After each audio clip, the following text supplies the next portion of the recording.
Guys, welcome to day 3 of Lent. Today I will be addressing 2 of your questions in one.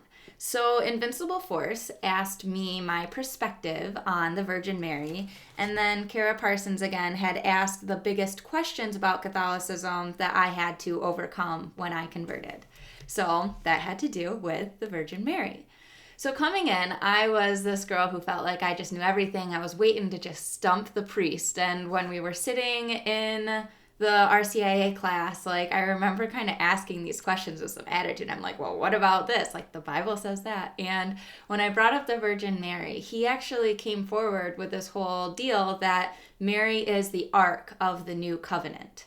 So in the Old Testament, we see the Ark of the Old Covenant that had Aaron's rod, the 10 Commandments, and manna in it. And essentially that ended up being a foreshadowing of our mother, of Mother Mary. And that's because in her womb she held the manna, which was the bread of life, which was Jesus, who is now in the Eucharist. And then the 10 Commandments, which is also Jesus, who never broke them. And then Aaron's staff, which was in Numbers 17, we saw Moses take a staff from each of the leaders of the 12 tribes of Israel and put them into the tent of the testimony, which is where the tabernacle resided, the Ark of the Covenant resided. And essentially Aaron's rod was the only one in the morning that had budded. It actually produced almonds. And this showed that Aaron's family Aaron was the high priest, and it was all the descendants of Aaron that was going to be the priest, that was going to be able to access the Ark. So Jesus is our high priest and resided within Mary.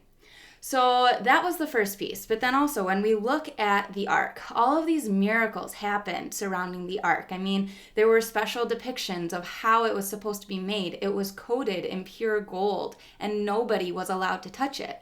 There's even the example of Uzzah, who did try to catch it when it was falling and he died on the spot, which is indicative of Mary's perpetual virginity. And so essentially nobody was allowed to touch her, just as nobody could touch the Ark of the Old Covenant.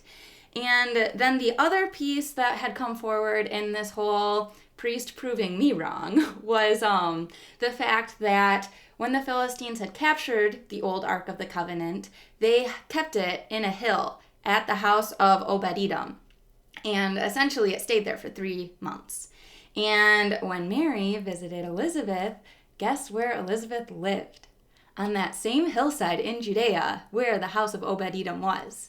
So Mary essentially went and stayed for 3 months, the same length of time that the Ark of the Old Covenant had been on that hillside in Judea.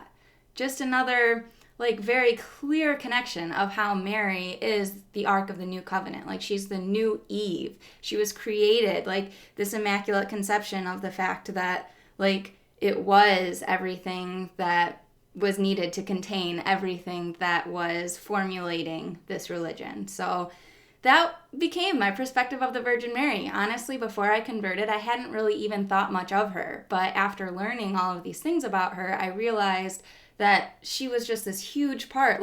Without the Ark of the Old Covenant, where, that was the central point. What was within it was so important, but what surrounded what was inside of it was so important. And so the same thing comes with Jesus.